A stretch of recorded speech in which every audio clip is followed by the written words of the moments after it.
We appreciate you watching the program on a Friday. A lot I want to cover on the program. I want to talk the debate we had this morning with Fred Missel and Scott Smith at the Samuel Miller District, both candidates running for a seat on the Albemarle County Board of Supervisors. I live in the Samuel Miller District. It is the largest district in Albemarle County. It's the wealthiest district in Albemarle County. It's the most rural district in Albemarle County. And it's the only district in Albemarle County that has a contested election, ladies and gentlemen, with a Republican, Scott Smith, and a Democrat, Fred Missel, going toe-to-toe in a race that's going to be determined in early November. We'll talk response and reaction to the Fred Missel, Scott Smith debate from today on Real Talk with Keith Smith on the I Love CVille Show. Both candidates similar in a lot of ways, ladies and gentlemen, but there are some key differences that came up on the program yesterday. I want to talk on today's program, Chief Mike Kochis. I hope he's watching the program. He watches from time to time. We have tremendous respect for Chief Kochis. As you, the viewer and listener, know, we jokingly call him the George Clooney of policing, but we admire his work from afar. I hope Mike Kochis hears that. He has done more positive good for this community since taking the job than, frankly, few, if any, people. And there's a lot of positive players in this community, don't get me wrong, but Mike Kochis has brought a sense of security and safety to the community, taking a job when gun violence was rampant. Now that gun violence is down, still we have our troublemakers. And one of those troublemakers, ladies and gentlemen, is in custody, a troublemaker tied to multiple shooting incidents. And his name is Anthony Hopkins, a 20-year-old who has been arrested in connection with the July 4th shooting that left 5 people injured on Orangedale Avenue. Ladies and gentlemen, this man, Hopkins, is also facing charges in Albemarle County in connection with a May 24th shooting at the Brookdale Apartments. Ladies and gentlemen, we have a young man who is 20 years old tied to 2 very visible acts of gun violence. I want to talk about that on today's program. On today's show, I want to highlight rent prices now outpacing Richmond and Norfolk. It's no secret that it's expensive to live here. But when we're able to use comparables like other cities in the Commonwealth, it really kind of puts the rent prices and how they're escalating into perspective. A lot to discuss today. We encourage you, the viewer and listener, to share the show. Tag somebody in the comments. Share the show. Look at the screen for today's headlines. I think it's going to be a good one. Judah Wickhauer, screenshots ready to rock and roll? Just about. Fantastic. I appreciate your hard work and effort. Judah Wickhauer, give me a thumbs up when those are ready to go.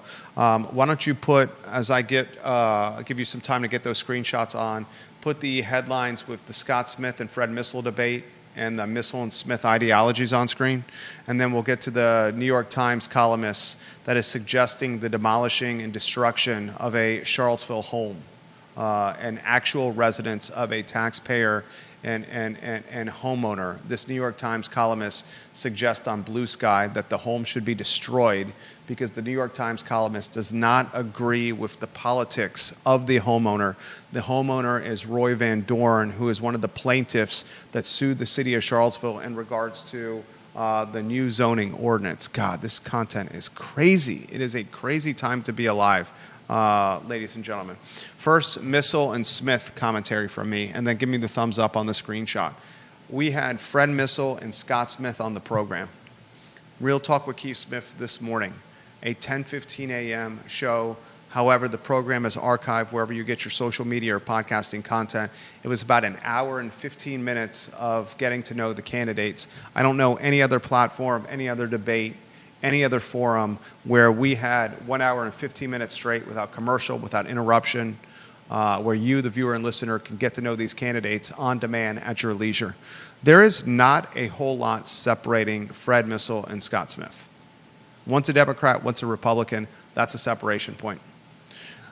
Scott Smith straight up said he is not in favor of substituting land that is outside the Albemarle County development area for land within the Albemarle County development area, like Supervisor Mike Pruitt is currently pushing forward. The Albemarle County development area is limited to 5% of development. and that 5% currently is not at its full utilization rate or optimization rate as it applies to density and housing. From my standpoint, you do not expand the development area until the 5% is at a full utilization or optimization rate with housing. I do not want our community, Albemarle County, a community that I've been in for 25 years, to start looking like Northern Virginia or Fredericksburg. I choose to live here because of environmental quality of life, because of green space, because there's not a boatload of traffic, because we have peace. We have quality of life here. And once you start expanding that development area, that area of our being starts to suffer. Both Smith and Missel said, do not expand the development area. Check on that. Missel said he would consider trading out land that's outside the development area for land within the development area, but Scott Smith said, absolutely not. Data centers was another interesting talking point. Scott Smith went on record saying no to the data centers for economic development because his constituents in the Samuel Miller District do not want it. At least that's what he's hearing. Fred Missel said, I would consider data centers for economic development in Albemarle County. Data centers throttle water. Data centers cause light pollution. Data centers, while driving tax revenue, are not rainbows and sunshine. So another key different point with Smith and Missel is their stance on data centers, where Missel's indicating pro-data center, Smith's indicating no on the data center. What's interesting that came up at the end of the show, there's a school on Dudley Mountain, the Forest School on Dudley Mountain Road. Recently, this school was approved in a 5-1 vote by the Albemarle County Board of Supervisors this past Wednesday. This private school, the Forest School on Dudley Mountain Road, was vehemently opposed by residents on and around Dudley Mountain Road, which is in the Samuel Miller District. More than 500 people, more than 500 families signed a petition vehemently opposed to this private school on Dudley Mountain Road. This topic, this storyline, this trend, this private school being approved on Wednesday in 5-1 capacity by the Albemarle County Board of Supervisors with a special use permit may be a lightning rod or a deciding factor in this contested election. A, the private school was approved with a special use permit in the Samuel Miller District. Both candidates are running for the seat in the Samuel Miller District. B, more than 500 families signed this. You're looking at anywhere from 500 to 1,000 plus votes. That voting block that signed this petition can go a long way in determining the winner of the Samuel Miller District race. If one of the candidates is able to utilize the outrage and organization around this petition and this Forest School approval on Dudley Mountain Road in the rural area to his advantage, that can determine the outcome of the race. That is a key point to follow, ladies and gentlemen. A key point that came up in the debate this morning on Real Talk with Keith Smith. I want to give some attention to Charlottesville Sanitary Supply. 61 years in business, John Vermillion and Andrew Vermillion, Charlottesville Sanitary Supply, online at charlottesvillesanitarysupply.com. Located, ladies and gentlemen, on High Street. John Vermillion and Andrew Vermillion, third-generation business owners. The Vermillions, 5 generations in Albemarle County. Charlottesville Sanitary Supply is locally owned and operated. And ladies and gentlemen, do business the right way. Judah Wickhauer, studio camera, and a 2-shot. I want to get your take on the debate from this morning. I would have liked it to have been a little bit more debate-ish and less conversation. However, that is not my show. I am sitting shotgun on that show. I thought the show, nevertheless, was very good as a get-to-know-you for the candidates. What struck you about Scott Smith and Fred Missel from this morning? I actually appreciated the fact that it wasn't a debate style. don't know if that's the right style for this table, but I appreciated the fact that there was a cordial discussion. You're right. I felt like there were certainly less differences than one would often expect from a Democrat and a Republican. Yeah. But I appreciate that. This is Charlottesville. It's not it's not New York City. It's not Southern California. We are a blue area, but it's nice to know that that we have got some calm-headed people that can discuss the issues with each other and not devolve to mudslinging, which to me would have been a real tragedy, and I feel hides a lot of what I really want to know about a candidate when they're not talking the issues and they're just trying to show up or show their opponent as being a horrible person. Watch the Smith Missel conversation, an hour and change, wherever you get your social media or podcasting platform. You can go to I Love CVille, ilovecville.com, realtalkwithkeithsmith.com. It'll be posted later today, and it's currently archived anywhere you get your social content. The lead of the show, now that you have the screenshots, is information that was sent to me over the last few days. And there's a New York Times columnist, Jamelle Bouie, who lives here. Mm-hmm. He's a fantastic columnist. He's a fantastic writer. He's going to end up watching and listening to what I say. First off, Jamelle Bouie is a fantastic columnist for the New York Times. He's a fantastic writer. He's a talented writer. I applaud him for his wordsmith ability, his ability to craft compelling commentary that creates response. That's what a columnist is supposed to do, is to generate response from his or her commentary, and Mr. Bouie is very good at doing that. He lives in Charlottesville. He is very much on the cusp of being an activist. In fact, I would ask him if he sees himself as an activist. Some of the behavior that he posts, some of the behavior that he shows on social media suggests to me he is an activist. No doubt. Okay? He's got a massive social media following.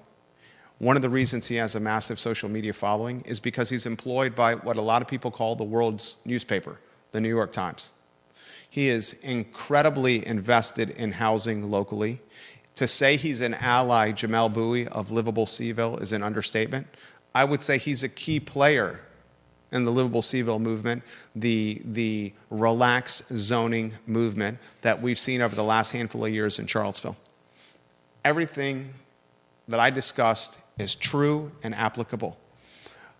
I've been presented information, which we will show on screen, with screenshots from the social media platform Blue Sky, that Mr. Bouie, at least from my standpoint, has taken it too far.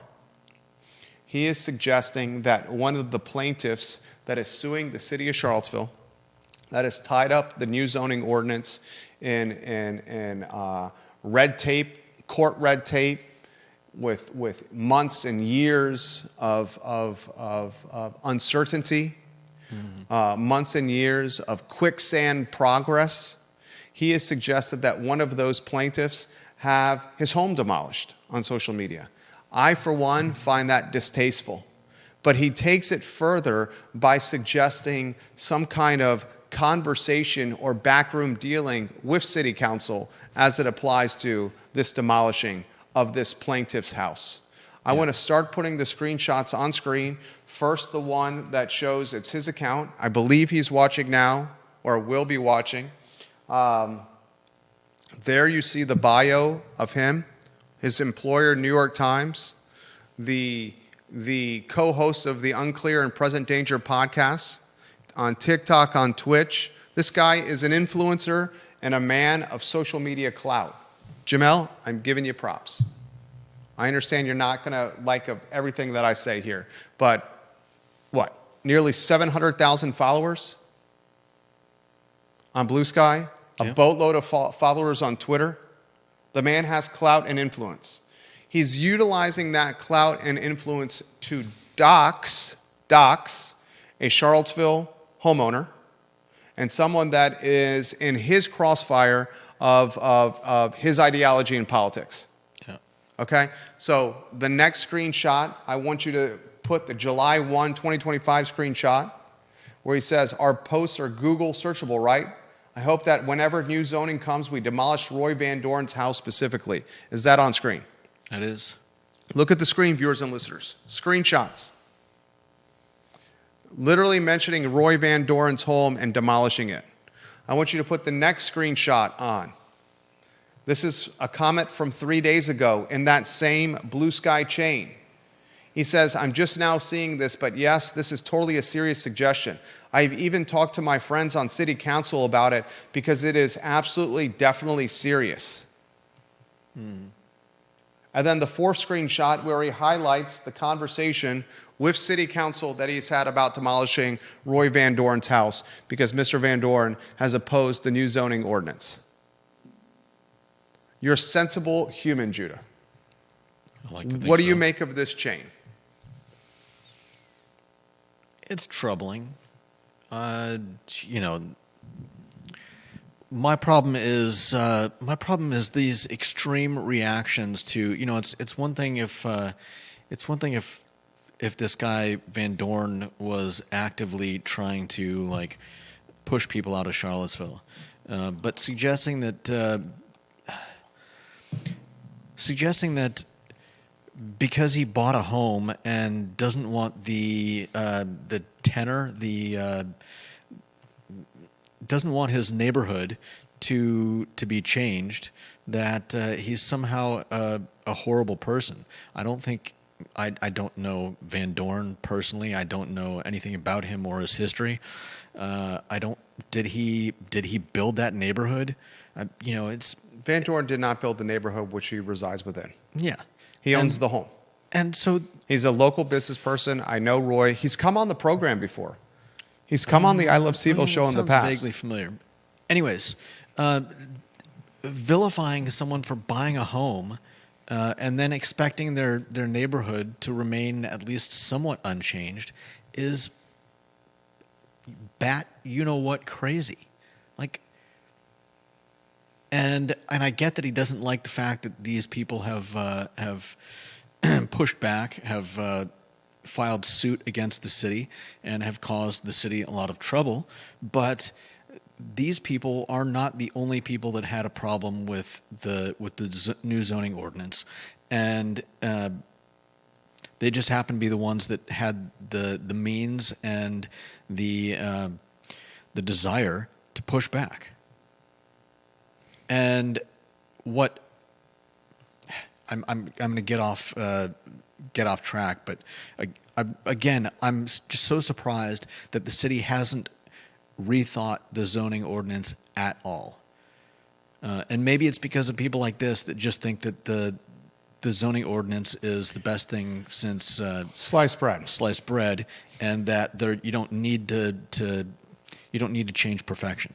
Lonnie Murray watching the broadcast, he's got some comments in regards to our debate from this morning. He says, what you guys did this morning on Real Talk was honestly way more respectful and much more well-informed than the discussion with the Democratic primary for the Jack Jewett district.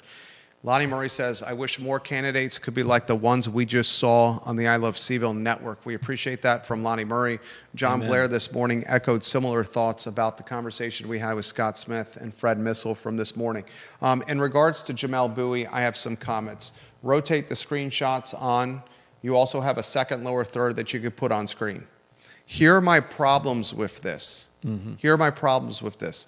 I've learned this myself, okay? When you're a man or woman of influence, and Mr. Bowie's a man or woman of influence because of the size of his social media platform across all platforms, not just Blue Sky where he has nearly 700,000 followers, on Twitter, on all these social media platforms, his podcasts, he's got a massive following. One of the reasons he's been able to accumulate such a massive following is because he's a columnist for the New York Times. His platform is as much about the content that he creates as it is his employer and the position he has working for this employer, columnist for the world's newspaper. So when you have a platform of this size, you have to consider, and I've learned this the hard way, some of the content that you post on your platform. My platform is large and vast and big in Central Virginia, in Charlottesville, in Albemarle County, in some parts of the Commonwealth. Mr. Bouie's platform is vast and large and influential everywhere. Yeah.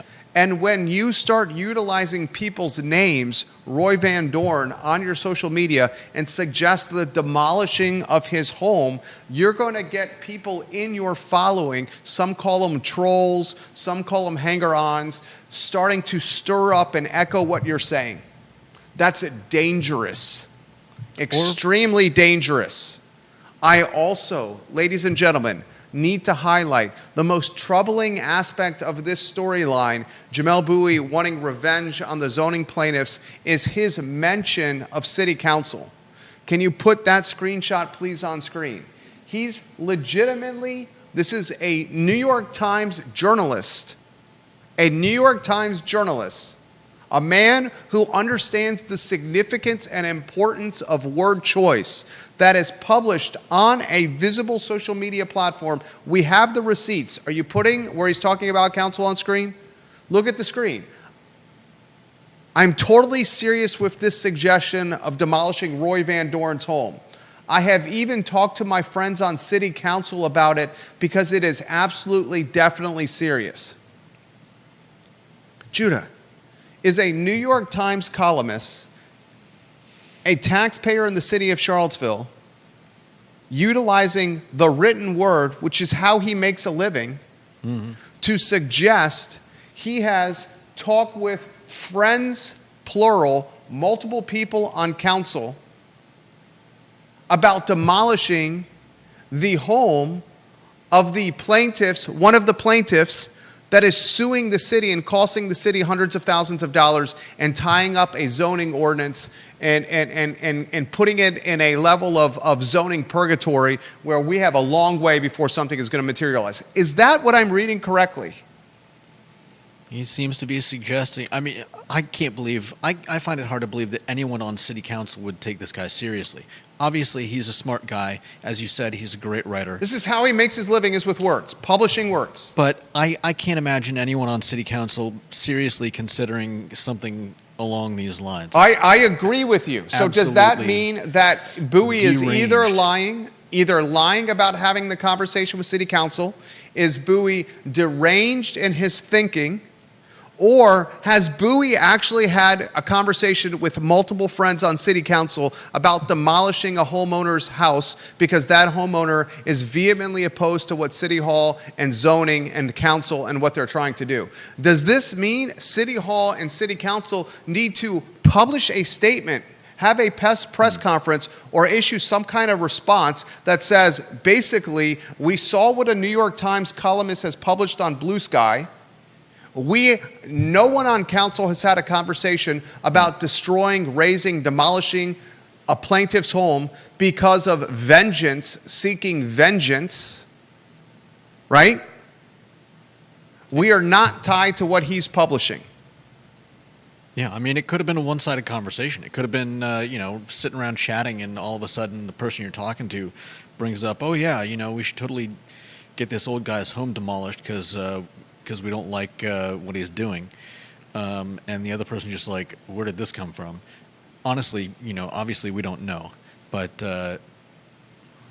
it is an interesting, it's not an accusation, but admittance. And it would be nice to, I don't think city council is going to come out with a statement. But yeah, it would be nice to know that a columnist for the world's newspaper is publishing on a social media platform where he has nearly 700,000 followers, that he had a conspiring conversation to demolish the home of one of the men that is suing the city over zoning that the council pushed forward. Does anyone understand how terrible a look this is?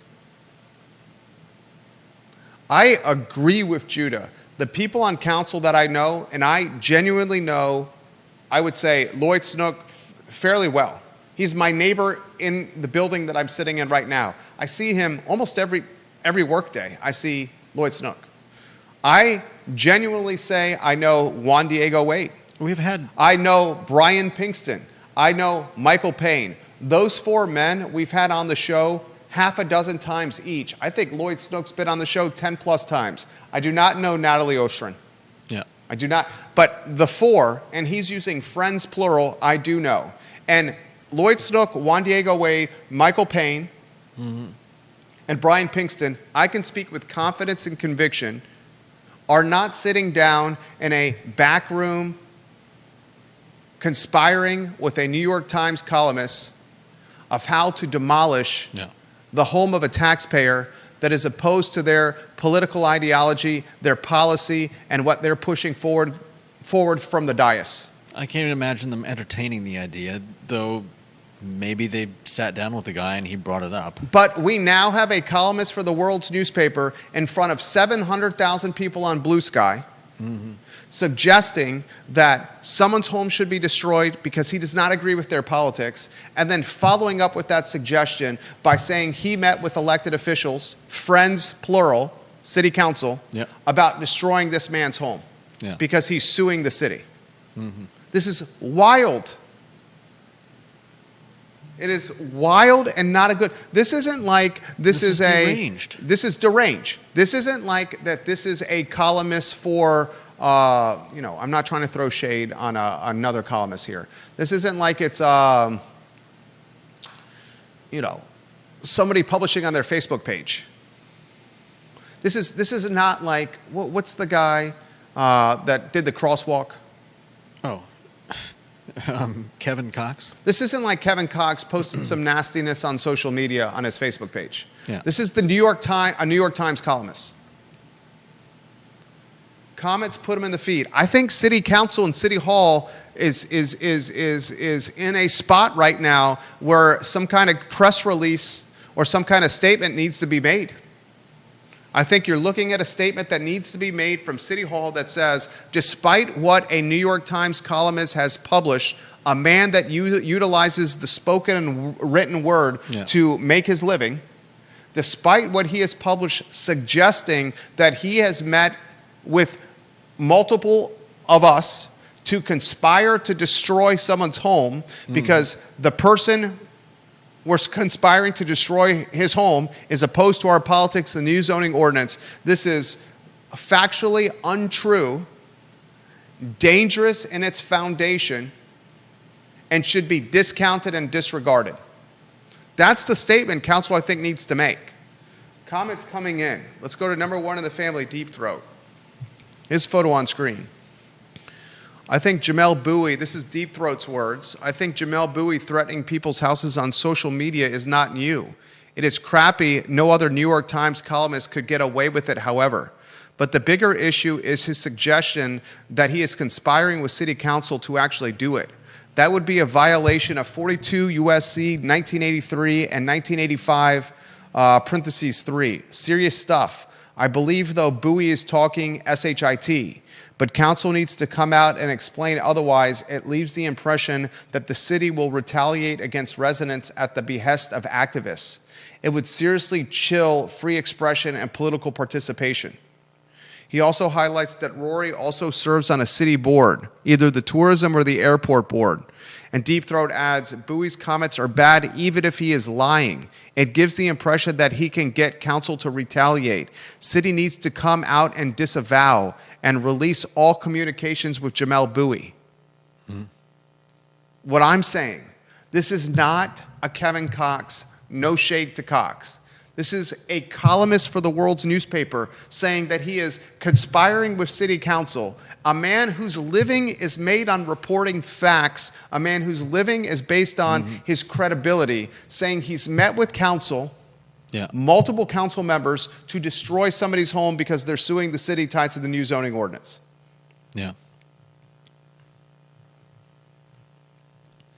Georgia Gilmer's photo on screen.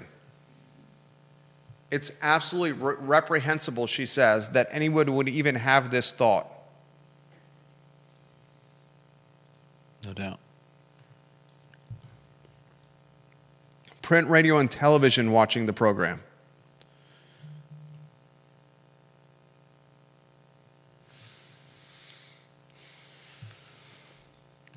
Does counsel respond? And do we just chalk this up to deranged behavior that should be ignored? That sounds like what you're saying. I mean, obviously, it's not being ignored. He's got, like you said, quite a few followers on Blue Sky. I haven't checked out what other social media platforms he's on, but quite a few. 684,000. What frightens me is the ease with which, in today's climate, rhetoric like this goes from just rhetoric to somebody deciding to take action. We see just recently there were multiple people beaten in, I believe it was was it Cincinnati? The fact of the matter is that what happens when the wrong person reads this and decides that this is good and right and honorable based on their own internal code or whatever, and decides to take action against against someone like Van Dorn or someone else. That's not the kind of action, and this is not the kind of rhetoric we should be countenancing anywhere, but especially not in Charlottesville. Who's got a long history of behavior and rhetoric like this. I'm not surprised. Holly Foster, how can he threaten a private homeowner like that? With all the crazy people in the world, someone could take his opinion and try to do something to his house.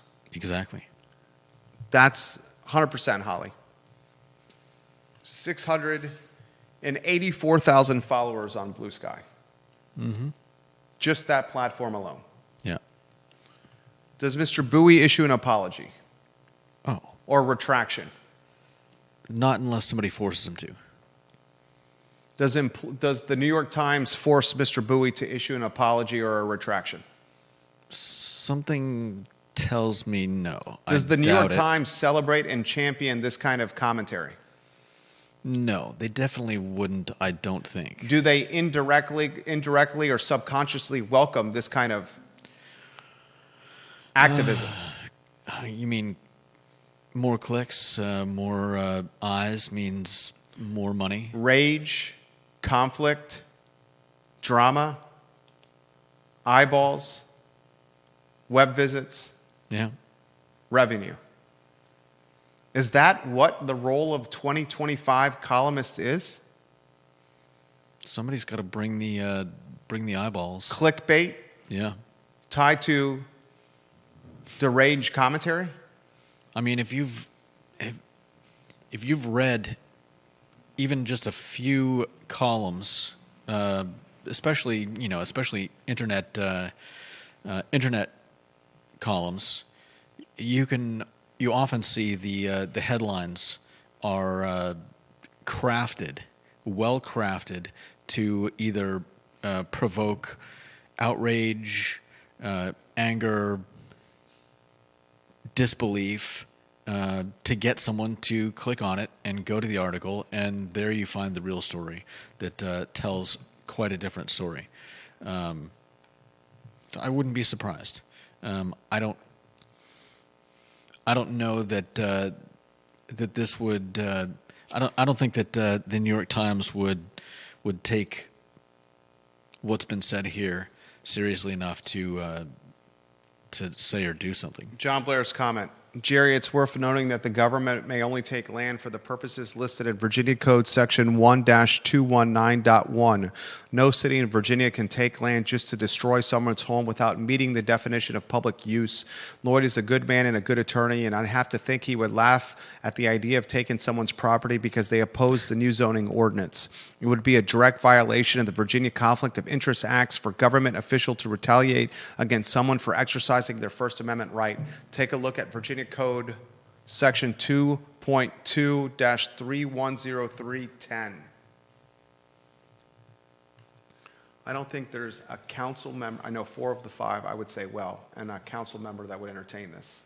But I want to know if, according to this reporter, he had meetings with multiple ones of them about the destruction of a plaintiff's house because of their opposition to a new zoning ordinance. Yeah. We as taxpayers deserve that transparency. And I would encourage any viewer and listener that's watching this program to pursue a Freedom of Information Act request as it applies to all Jamelle Bouie correspondence and communication with Charlottesville City Council members. We deserve to know if a New York Times columnist is corresponding with Charlottesville City councilors about the destruction of someone's home and how they're responding to it. I bring that to your attention because I think it's important. The next headline, Judah Wickower. Let's highlight the Orangedale story and Chief Mike Conscious in the police department, the Albemarle County Police Department. Folks, there was a shootout on Orangedale in the Prospect neighborhood that left a 52-year-old female, an 18-year-old female, a 17-year-old male, an 11-year-old female, and a 9-year-old male wounded by gunfire. One of the suspects has been arrested. Mm-hmm. His name is Anthony Hopkins. He's 20 years old. This was legitimately a gunfight.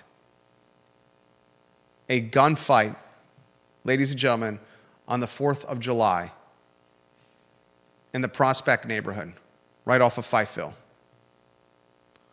Chief Conscious has got one person in custody and says more arrests are coming.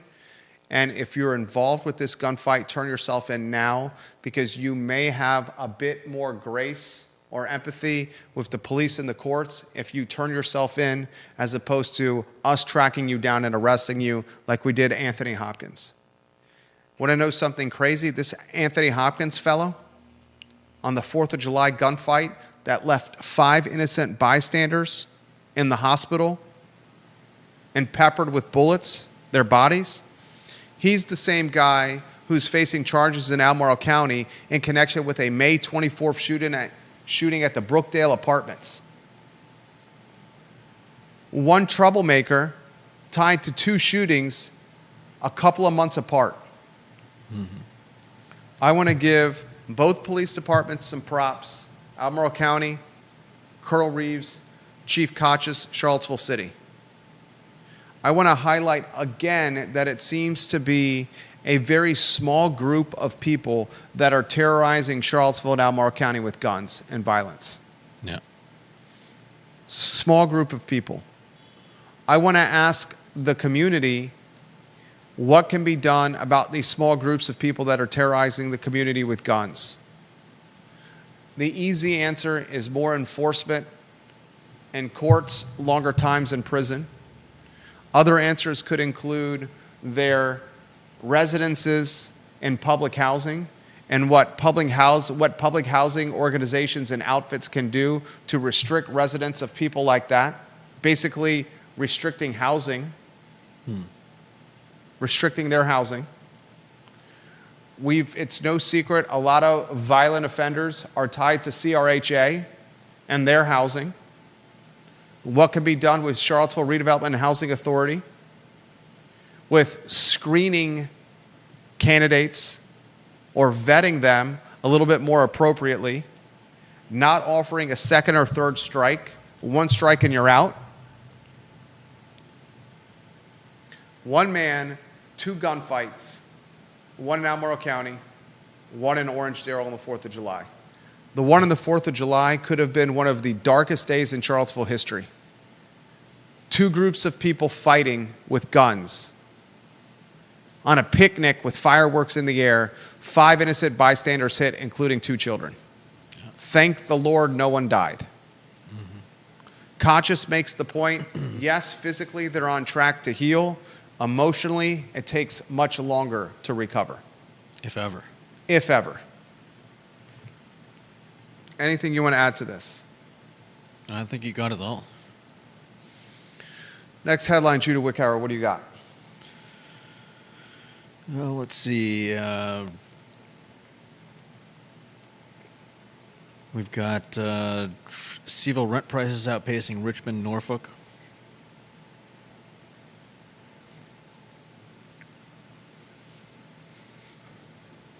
This came up in the Missel Smith debate on Real Talk this morning.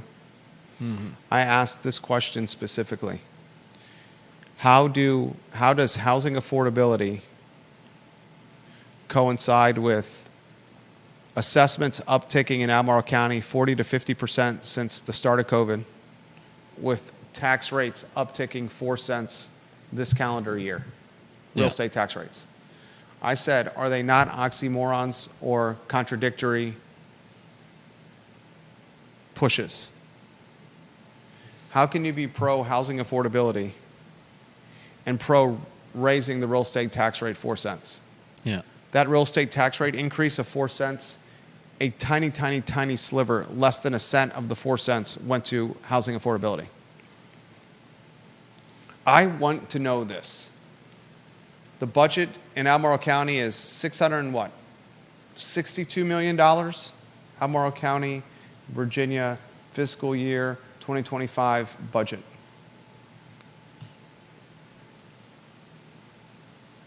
$642,196,000.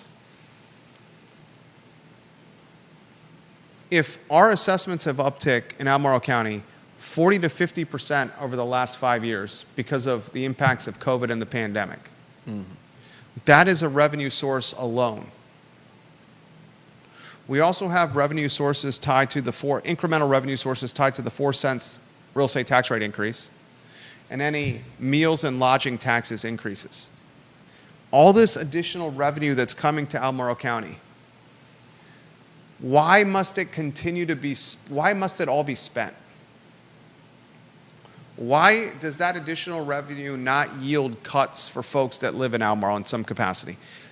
My escrow. Have you, the viewer and listener, checked your escrow with insurance and taxes, specifically taxes on your mortgage payment lately?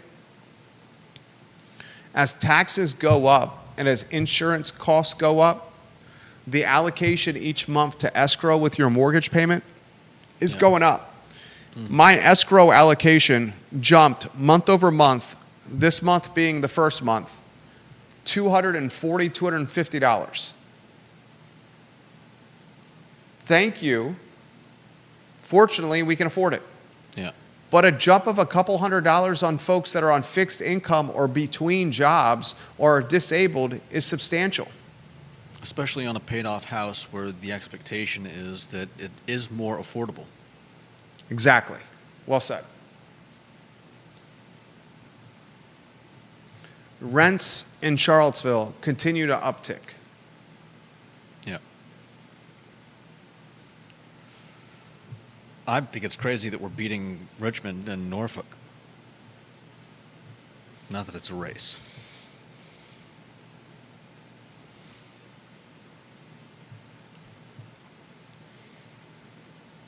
And this is the curious question. Walden Cooper says by the year 2050, Albemarle County's population is going to be 150,000. By the year 2050, right? Albemarle County's population right now in 2024 was 117,313. So we're talking an uptick of 33,000 people in Albemarle County by the year 2050. I have, for years on this show, said the Data Science School and the Paul Manning Biotech Institute are going to be substantial drivers of wealthy population increase for Albemarle County specifically. Specifically, I have said that population increase tied to data science and Paul Manning Biotech will be focused on the Ivy Corridor and Western Albemarle school systems. Look at the available inventory in the Ivy Corridor and the Western Albemarle school systems. When these population increases materialize, and they're starting now, wait till you see the impact it's going to have on housing. You ain't seen nothing yet.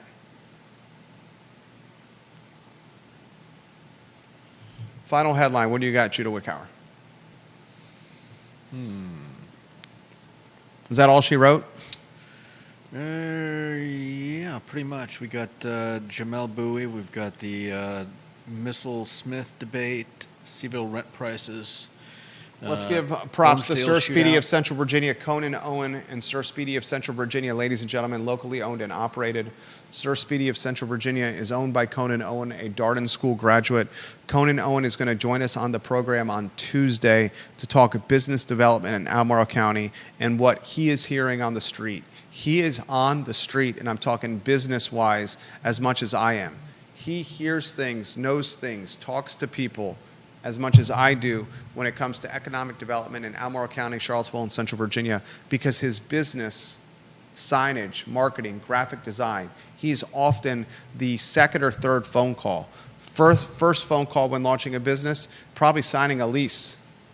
Second phone call when launching the business is either getting the place ready for remodel or a phone call to Sir Speedy of Central Virginia to get signage ready, the grand opening and the announcement of what's to come. He's on for Tuesday, Conan Owen. Next week, we also have scheduled, ladies and gentlemen, actually, it's on the 19th, Letty Klotz, the UVA professor that came up a couple weeks ago in regards to our conversation about the 40-hour work week. Yeah. Professor Klotz is going to join us, and I've corresponding with David Toscano per yesterday's show. He's willing to come on the program. And it's David Toscano, we're looking at the week of August 18th. So 18th, 19th, 20th, 21, 22, somewhere in that week. So less than 2 weeks from now, David Toscano. So 3 very good interviews lined up. Judah Wickhauer, Jerry Miller, the I Love CVille Show, the water cooler of conversation for Charlottesville and Albemarle County and Central Virginia. If you need office space of any capacity, ladies and gentlemen, reach out to me. There's no one that has more at his or her disposal than me. Office space in Charlottesville or Central Virginia, reach out to us, and we'll match make an office that is perfect for your needs.